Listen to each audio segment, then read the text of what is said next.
খাওয়ার জন্য এখন ফল কিনতে যাবো ইফতারের জন্য, বাজারে যেতে হবে।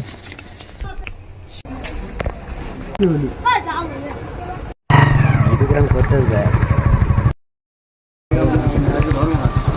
30 টাকা হোক 60 টাকা হোক।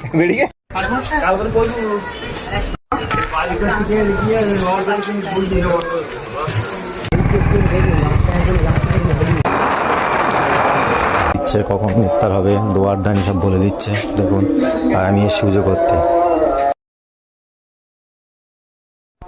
বন্ধুরা আমি ইফতার করতে যাচ্ছি, ততক্ষণে আপনারা ভিডিওটা দেখুন এবং ভালো লাগলে লাইক করুন, সাবস্ক্রাইব করুন এবং আমার পাশে থাকুন পরবর্তী ভিডিও দেখার জন্য।